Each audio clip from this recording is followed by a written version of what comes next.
At the end of these, each of these leaders has to ask the question, based on my performance, did I gain any voters and did I lose any voters?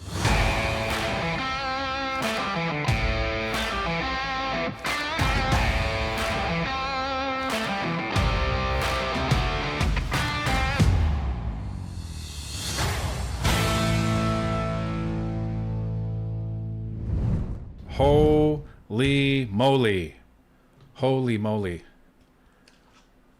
I don't know who told Carney he could ask that question, but as soon as he started asking it, I think all of us were like, what are you doing?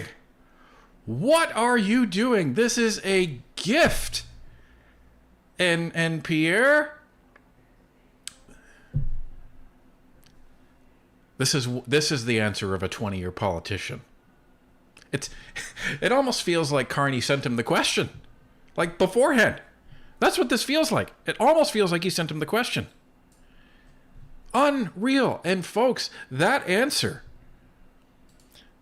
there's tens of thousands of people that were watching this live, and there's going to be millions of people that are going to see that clip. That may have just won the Conservatives the election. That answer right there. Forget the campaign. Forget the rest of the questions. That may have just won Pierre the election. I can't even begin to say how stupid that was of Mark Carney. I really can't. It is unreal. I honestly think that was a Carney decision. That type of a decision is from a unseasoned politician. Actually, I'm going to ask a question which has been troubling me, and it's troubling me because, we are in a very dangerous and divided world. Who is it to? I'm going to ask a question, Mr. Poilievre. Why not? We're in a dangerous and divided world. We talked earlier about the challenges in the Middle East, the threats from Iran, threats from Russia, Russia's aggression in Ukraine. We have the threats from China, which I raised. We have the United States, which is fundamentally changing its security relationships, its commercial relationships. We have all this. And in the context of that, everyone on this stage, Mr. Blanchette, Mr. Singh, myself, we have our top secret security clearance. We have our top secret security clearance. I got mine within 3 weeks. It wasn't hard, but I felt it was important that I had it so I could be in a position to be informed about that dangerous world and take decisions at.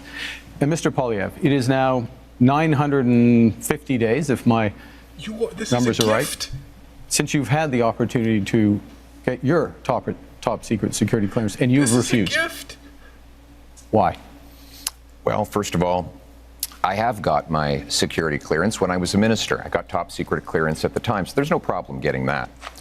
But when the government made this recent offer, they said that if I got the secret security clearance briefings, that I would be gagged under the security law, and I could be prosecuted if I spoke freely about matters of foreign interference. Now, given that Canada has experienced Chinese interference by Beijing, the government of China, in 2 consecutive elections, I needed to do my job to speak freely without fear of prosecution. And that was not something I would be allowed to do. Even Thomas Mulcair, the former leader of the NDP, said that when he was the leader of the opposition, he never would have accepted the kind of gag order that your government and Mr. Trudeau's government was attempting to impose on me. And it's good that I'd made that decision, because it has allowed me to speak freely about things like the case where one of your candidates, sir, actually said that he wanted to send a political opponent to China under a bounty threatening his life or imprisonment, and you refused to get rid of him. Now, it might have something to do with the fact that you went to China not long ago to get a $250 million loan for your company. But the reality is, you refused to stand up for a Canadian who was being threatened by a foreign government, and I was able to speak freely on that matter because I refused the gag order that the Liberal government attempted to impose on me. Well, there's a couple of interesting things. I think people at home have seen a robust debate here, and it's been a robust campaign, and it has not stopped Mr. Blanchette or Mr. Singh at times during his campaign by making challenges with respect to these issues.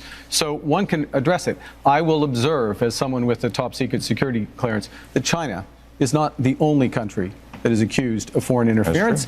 And gentlemen, that is time we'll leave for it the at segment. that. I think that came from ego. And here's the thing. At the end of that, when Carney tried to kind of recover, he tried to kind of bring it back to, well, India and that talking point, but he ran out of time and he completely fumbled it. I don't know what he expected Pierre Poilievre to say or do there. Maybe he expected that he had nothing to say. But holy moly. Pierre brought China back. He brought Carney's trip to China back. He brought Paul Chang back. He brought Breeder Ewan in there. Holy folks. Been holding that ace right there. Right there. And we've talked about all of this on Northern Perspective. Holy moly, folks. Okay. So I had to start at the end, unfortunately, because that was unreal. Unreal. Now, at the beginning of this, we had some people, and I understand why you're thinking this. We had some people asking, why is Yves Blanchette there? And I made the point on last night's stream and made the point again. We want Yves Blanchette there. Yves Blanchette is a very seasoned, very slick politician. He's the leader of the Bloc Québécois, unfortunately, a party that is a separatist party and a party that we disagree with most of their opinions. But you wanted him there because you wanted an attack dog that was going to go after Carney and expose his crap. Pierre can't do it all because that just validates the opinion that the mainstream media gives him. That's what that does. So you had Blanchette there only going after Mark Carney in like 95% of the cases. He said a couple things about the Conservatives, but virtually all of it was at Carney. So he brought up Brookfield, he brought up the tax havens. Blanchette, considering English is a second language, aside from that one where he couldn't figure out the English word for sold, Blanchette did really, really well. Really well. Singh, I fail to understand Jagmeet Singh. I fail to understand him and the NDP. His strategy was attack everybody. And I really don't know. I don't know what the point of it was. And his strategy was also, I'm speaking to healthcare workers. That's who's going to vote for me. I don't think Jagmeet Singh understands how many healthcare workers there are in this country, but there's not enough to elect you to be prime minister. So, sucks to be you, Jagmeet. He had some good points against Carney, but then he almost ruined it with his other rhetoric. And he was the yappy chihuahua in this case. I thought I saw Francois Philippe Champagne on the stage for a minute, but it was Jagmeet Singh. And he just kept trying to interrupt Pierre. You're not going to rattle Pierre by doing what you're doing. Why? Because Pierre has served in federal parliament longer than you have. They have allowed massive overcrowding in our communities. That has caused housing shortages, job shortages, don't blame immigration and for the fault of your government. And if I could, the fact that you did not I didn't invest in interrupt housing, you. I did not interrupt you, sir. homes. I did not interrupt you. Don't blame. I do not blame. Your if I could. Let him finish. And he's debated since he was a young man. He doesn't get rattled like that. So that was that. Now the interesting thing is the first question was what to do against Trump. Pierre's response was unleashing energy while at the same time reminding Canadians that the Liberals left our economy in this position in the first place. Whether or not Canadians believe it, that's going to be the question. But that's one of the main points to drive home, is the reason we are in this weakened position and are in this spot where Donald Trump brings these tariffs and it puts us in such economic hardship is because of the state that the Liberals have left us. So that was good, and I was hoping later in the debate that he would illustrate how, and he kind of got to that, which was good. And he really had a good attack on Carney when it comes to the pipelines. So that was excellent. Carney kept saying, well, you know, I've only been here a month, and then he tries to lay out a plan, and then Pierre Early kept interjecting, but he was still composed. That was the good thing about Pierre early on, is he kept trying to interrupt Mark Carney, not the same way Jagmeet Singh was, but he was just calmly trying to do it, which is good. That was the key. He needed to remain calm this whole time. Next, Jagmeet made a really good point when he went after Carney about, you know, the first thing that you did is you went to Europe. Like, Donald Trump's the problem, and you went to Europe without a mandate, and you tried to make a coalition with people with no mandate. You're a caretaker prime minister. So you keep saying, well, the biggest crisis is Donald Trump, but I'm not going to talk to Donald Trump. I'm not even going to address Donald Trump. So that was actually a really good point by Jagmeet. Blanchette, attacking Carney's statements. English, he says, yes, we're going to build pipelines everywhere. It doesn't matter. And then when he went on that Quebec talk show, he famously said, oh, well, you know, but we won't impose it on Quebec. Well, you can't have one or the other. So which is it? So that was great that Blanchette came out for that. And also on old age security, that was really, really slick of Blanchette when he was asked about that. How are you going to pay for it? He was asked. Well, Blanchette asked, Brookfield has been using tax havens and robbing Canadians of tens of billions of dollars in taxes. So the Liberals have created a discrimination against elders which are 65 to 75 years old, having 10% less income from federal government than those who are over 75. But the best way to do it is to have everybody pay its fair share in terms of tax, which means that one should not be entitled to hide money in fiscal paradise in order not to pay him or his clients or friends, not to pay billions of dollars in taxes that could be used to help the situation of elders. Those are things which are supposed to be applied to everybody. There are a lot of questions to be answered about that.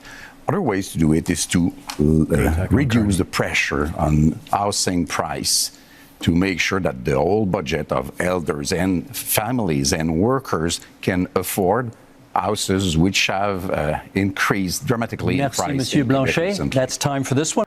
That's going to be one thing to go after, is get rid of the tax havens, and you will unleash billions of dollars of taxes by closing these loopholes for these companies. And dragged Carney into it and pointed out that, you know, Carney keeps saying, oh yeah, you know, I'm here to help Canadians. Meanwhile, you've been helping corporations avoid paying taxes to Canada. And who ends up paying for it? We do, the Canadian people. Excellent there. Pierre went after Carney linking his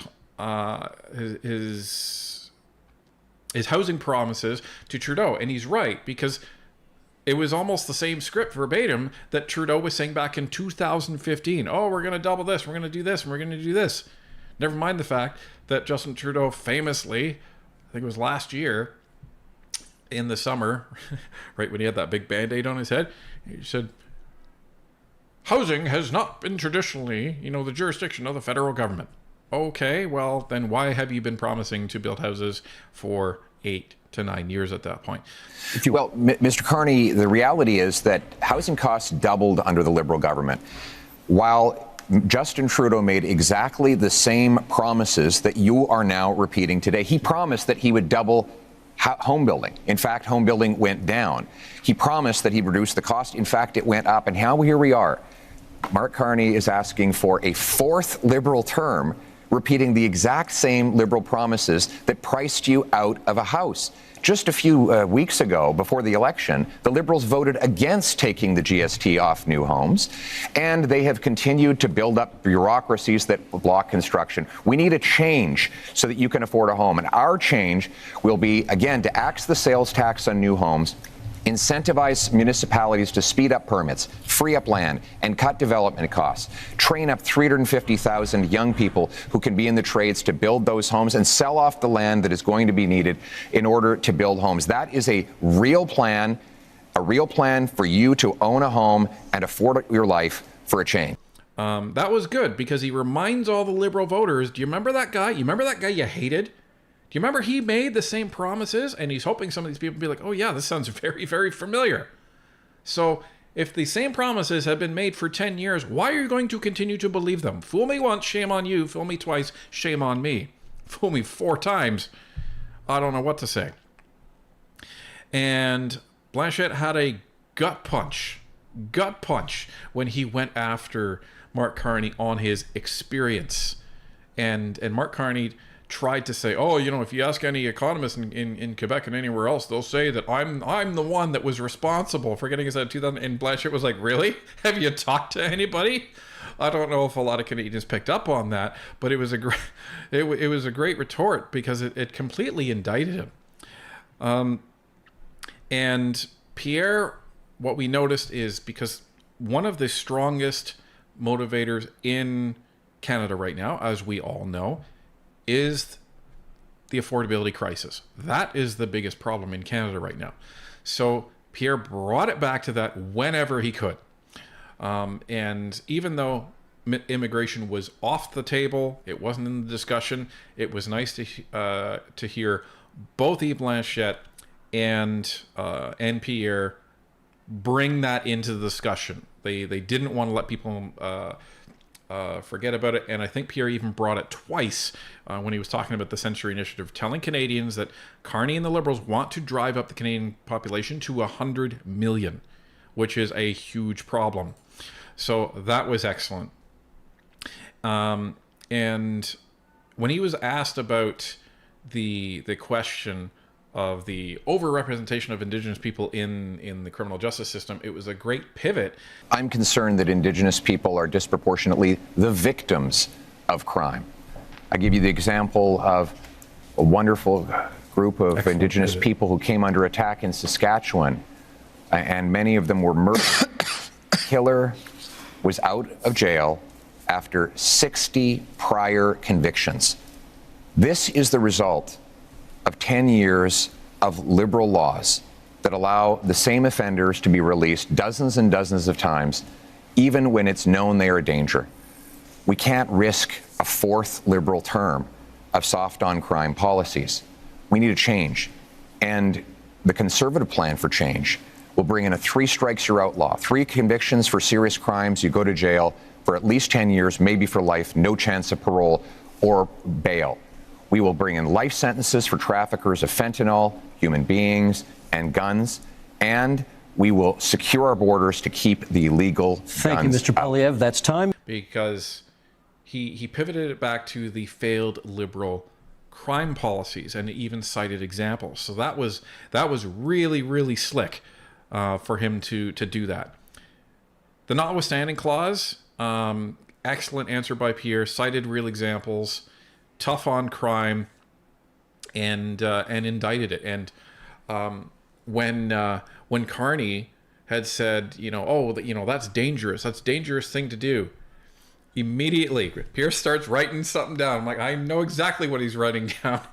Is that it's dangerous to actually let these people back on the streets. And sure enough, a couple minutes later, Pierre just nailed him to the wall with that. So that was excellent. I'm interested in the rights of victims.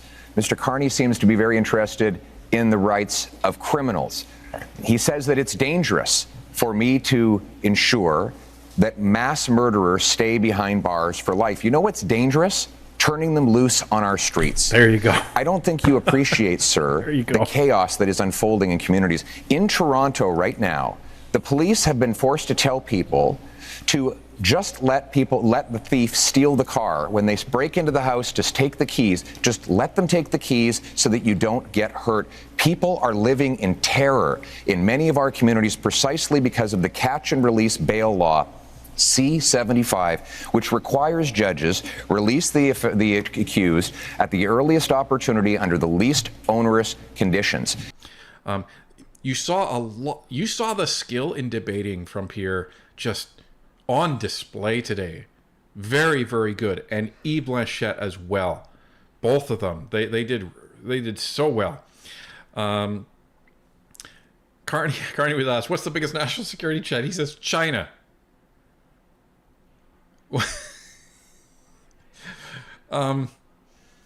I don't disagree. I don't disagree with him, but I don't believe that he believes that. And I don't think anyone who actually understands the ties that he has to China, that he's been trying to build with China for the last 10 years, I don't think anyone believes that either. So that was rich. And then Pierre brings back the export argument again when faced with the question of climate change and oil and gas.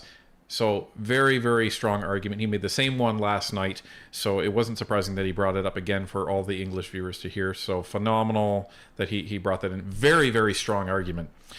And it was great to see Pierre going after Carney on his industrial carbon tax. Again, linking it back to the pocketbook. Talking a lot of the language that he used when he was talking about the any of these points, and when he was talking about affordability, it was very emotional language, and he was targeting who? He was targeting women, because that's who he needs to win over, right? A lot of the women that are considering voting Liberal right now, everyone who's already decided to vote Conservative, you know better. But the women that don't know Pierre, haven't heard him speak, have constantly been told he's a mean, scary guy and he's just like Trump. What they heard was a leader that sounds like he gets it. Sounds like he understands the challenges that you're going through. Carney didn't say any of that. Not at all. But Pierre sounded like he actually understood. He spoke softly. He spoke emotionally, empathetically, and I think he did a great job there. The question is that going to resonate with that demographic? It'll resonate with some of them, for sure. The most important part that I will say about this debate is, because at the end of these, each of these leaders has to ask the question, based on my performance, did I gain any voters, and did I lose any voters in these demographics? So I'm seriously trying to think for all of these leaders what the answers to those questions are. I think Yves Blanchette may have picked up some more votes in Quebec based on his performance. I think he picked up some French voters last night and some English voters today. So in the pockets of Quebec where there's predominantly English bilingual voters versus French, I think he did well on both fronts. Depends on, you don't want to vote for the separatists, but the good news is I think Yves Blanchette understands that he needed to really dial down the separatist rhetoric. That's what I got from him. He wasn't saying Quebec needs to separate and all of this stuff. What we kept hearing from Yves Blanchette was partnership. Was that we want to help do the best for all Canadians. Why? Because he understands that if there was a referendum held tomorrow, not that a referendum is the be-all, end-all of Quebec separating, but if there's a referendum tomorrow, Quebec's not going anywhere. They're not going to vote for that. So he pivoted his message to one of cooperation and sure, let's work with the rest of Canada. So that was very, very, very good. That will allow any potential Liberal voters in Quebec to believe it's safe voting for the Bloc and that the Bloc is not going to be pushing for separation. So that was really, really solid. And I think he did a great job in undercutting Carney, standing up for Quebec from his perspective, and demonstrating that it's not a bad vote to vote for the Bloc. When it came to Jagmeet Singh, oh my goodness. I don't think he can lose any more votes than he already has. The problem is we want Jagmeet Singh to get more votes. Not from the Conservatives, not from the Bloc, but from the Liberals. He was terrible. He was terrible. If not for Carney's question, I would say that Jagmeet Singh had the worst performance. Overall, Carney did better than Jagmeet Singh in this debate tonight, discounting that security question. But the security question, he essentially handed Pierre the nuclear launch codes. Like, that's what happened there. So I don't know. I don't know what Jagmeet was thinking. This is why all this time, when we were trying to analyze what the NDP strategy was, even NDPers didn't know what it was. It just comes down to Jagmeet Singh is a terrible politician. He is awful. Probably one of the worst party leaders in the history of Canadian politics. And we're taking Michael Ignatieff into that conversation as well. It is unreal how terrible he did in this debate. He made a couple of good points, but when it actually visually feels like he's doing this, you can't even follow what he's trying to say and what point he's trying to make. So he didn't act respectfully. So he needed votes. I don't think he got any, unfortunately. Now, when it comes to Mark Carney, I think his elitism, I think we all saw it. I think it spilled out even more today. Especially that remark with the moderator after Yves Blanchette was saying, well, you need to work with all of us, if you become prime minister. And then Mark Carney says, oh yeah, of course, everyone will be invited. And Steve, you can come too. That's really belittling to the moderator. He probably thought he was, being funny, but that was really belittling. And Blanchette called him on it, and I'm glad that he did. And I think that came as a result of getting rattled by all the other party leaders, because they kept interrupting him. And I hope Canadians see this. He let them interrupt him. The biggest pushback you saw from Carney was when Poilievre started to go back at him, and I think this was on the pipelines. Can't be 100% sure, but it was near the end, and Carney tried to keep talking, but he couldn't do it. He submitted. He intellectually and orally submitted to Pierre, continuing to talk over him. And what that shows people, consciously or subconsciously, is he cannot stand up to Pierre. And he can't stand up to any of the other politicians as well. So what Pierre showed tonight is that he was the dominant top dog in that debate. He was and Yves Blanchette, very close second. But Pierre just blew him away. So back to the question, did he win votes or lose votes? I don't think...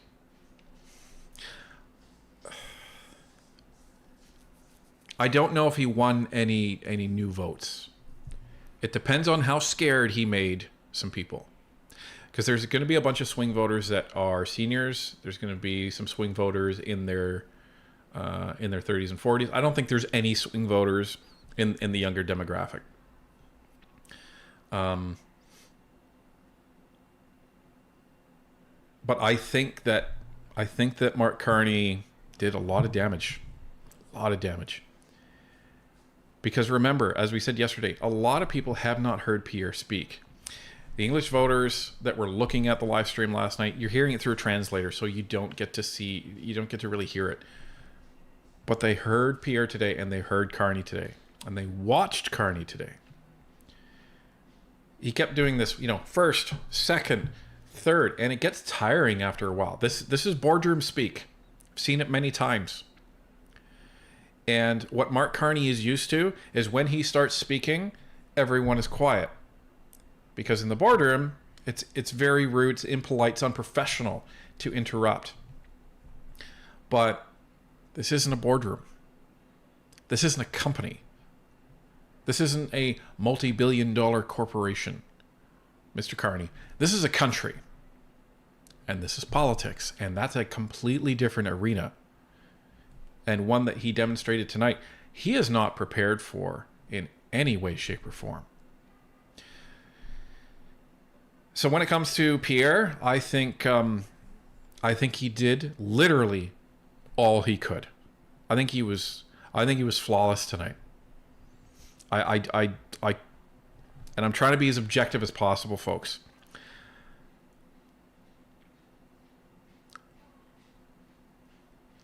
I think he was flawless. There's going to be people that disagree with his stance on Ukraine. That's okay. Because there's going to be people that believe that we should not be giving any funding or help to Ukraine. That's a position, and that's fine.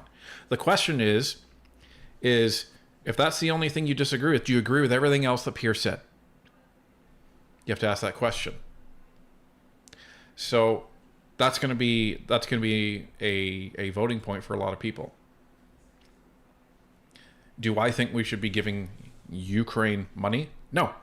But what Pierre has said, and I'm actually surprised that he didn't say it here, but he has said, he's on record as saying, is that what he wants to do is he wants to help Ukraine by giving Canadians jobs. What does he mean by that? He means what I'm going to do is I'm going to give Ukraine not money, because money can be mismanaged, money can be misspent, money can be abused. I'm going to be giving them hardware. I'm going to give them munitions. So what that means is I'm going to make sure that we manufacture munitions, hardware, and military equipment in Canada, giving Canadians jobs, giving Canadians paychecks, allowing us to become self-sufficient in terms of our military gear. And that's what we will give to Ukraine. And when he said that, I thought that was a really good way of doing it. So you're technically giving them capital, you're spending money to give it to Ukraine, but you're not actually giving them money. So that makes a lot of sense, because in helping Ukraine, you are putting paychecks into Canadians' pockets. That makes sense to me. May not make sense to everybody, and that's okay.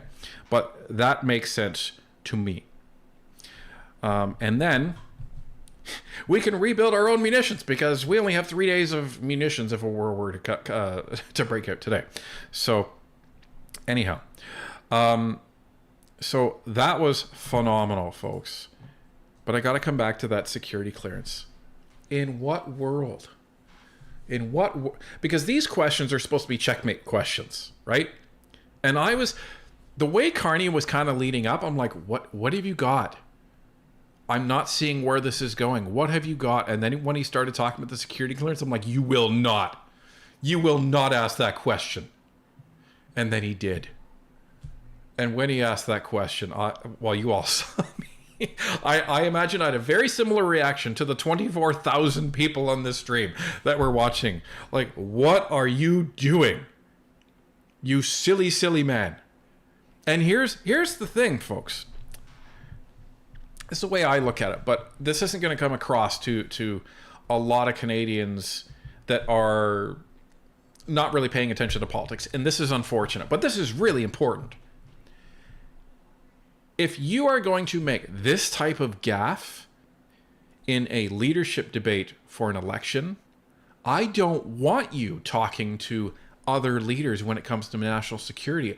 I don't want you talking to other leaders when it comes to the reputation that is already in tatters within the international community as it relates to the Canadian government. I do not want you talking to them.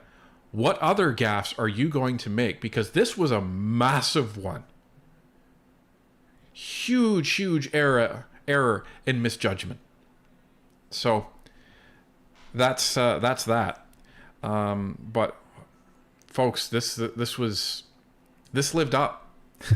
This lived up to the hype. That last question completely nailed it. And closing statements, I think Blanchette, his landed well. I think Jagmeet Singh just didn't make sense. It was actually kind of pathetic. He's like, please vote for us. We know we've completely screwed everything up, and the main problems of this country are because we didn't kick the Liberals out of government. And Carney's was, he tried to be professional. He regurgitated the same thing he has said during his whole campaign. And Pierre did somewhat the same thing, but again, it was more emotional. But their biggest regret, funny how all three other leaders wasted this opportunity, but Pierre, you actually heard him choking up. And, you know, for those that don't think that Pierre gives a damn and that he doesn't give a damn about these people,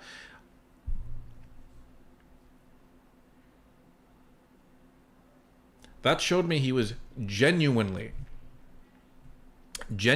upset that he had to essentially stop his rule. And for those of you that haven't been to those rallies, he used to have this rule that he would stay as long as it took to meet and talk to every single person that came to see him. Because he knew some people drove 5 minutes to see him. Some people drove, in some cases, 2 to 3 hours to see him. But no matter how long it took somebody to see him, these people cared enough to show up. So he considered it his duty to wait and give these people all the time they needed.